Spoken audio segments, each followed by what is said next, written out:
कधीच नाही चुकणार तुमचे फेवरेट टीव्ही शोज झी5 सोबत, तेही एकदम free. May I come in sir? हो, अपर्णा मॅडम, अर्जुन सर, या या। सर तुम्ही प्लीज बसा ना, तुम्ही उभे का आहात? नाही, असू दे, आपण इथंच बोलूया। मॅडम, तुम्ही हा डॉक्युमेंट तपासणीचा निर्णय तडकाफडकी का घेतलाय आणि या निर्णयामुळे आपल्या शहरातल्या सरकारी कार्यालयांमध्ये काय गोंधळ झाला याची कल्पना आहे का तुम्हाला? सर हा निर्णय सर्वस्वी माझा होता। माझ्या सहकाऱ्यांनी फक्त माझी ऑर्डर फॉलो केली आहे, यात त्यांचा काही दोष नाही।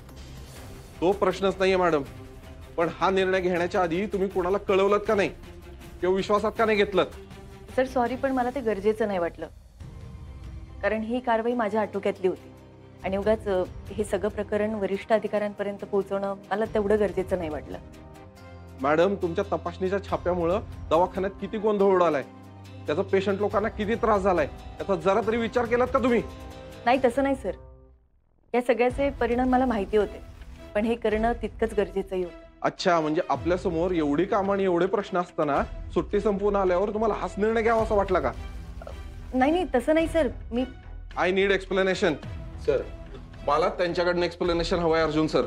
सर मी जे काही केलं ते मला आलेल्या वैयक्तिक अनुभवातनं केलं। ओ, म्हणजे पेपरात जे छापून आले ते खरंय तर? म्हणजे तुम्ही तुमच्या वैयक्तिक कामासाठी शासनाला वेठीला धरलं होतं का? नाही सर, तसं नाही। मॅडम, बँक असो हॉस्पिटल, तुमच्या या निर्णयामुळे सगळीकडे गोंधळ उडालाय आणि एवढा घाईघाईने छापा टाकायची काय गरज होती? सर मी आत्ताच म्हणाले तसं मी जे काही केलं ते माझ्या अनुभवातनं केलं, पण ते लोकांच्या भल्यासाठीच केलं। व्हॉट? हो सर, माझ्या मुलाच्या कॅन्सरच्या उपचारादरम्यान एका माणसाने कुठल्याही प्रकारचं प्रशिक्षण न घेता नोकरी मिळवली होती आणि त्या माणसामुळे माझ्या मुलाच्या रिकव्हरीवर पण खूप परिणाम झाला सर। म्हणजे? सर मी बोलू शकतो का?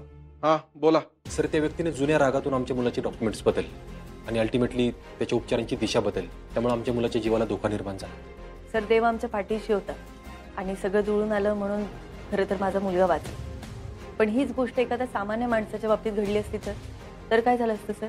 आणि सर, एवढ्या कामाची गरज खूप लोकांना असते, त्यासाठी ते वाटेल ते करायला तयार असतात, पण ह्याचा परिणाम लोकांच्या जीवनावर होत असतो। त्याचाच विचार करून मॅडमने निर्णय घेतला आणि आम्ही सगळ्यांनी त्यांना पाठिंबा दिला। That's it.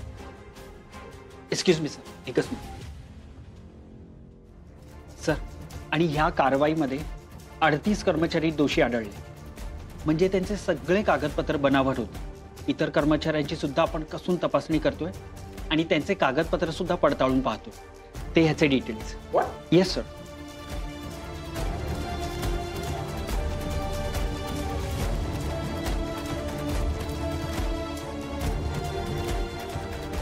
अपर्णा मॅडम, तुमचं ऑब्झर्वेशन आणि काम करण्याची पद्धत मला आवडली, पण आपण असे निर्णय घेतो त्याचा लोकांना त्रास होऊ शकतो।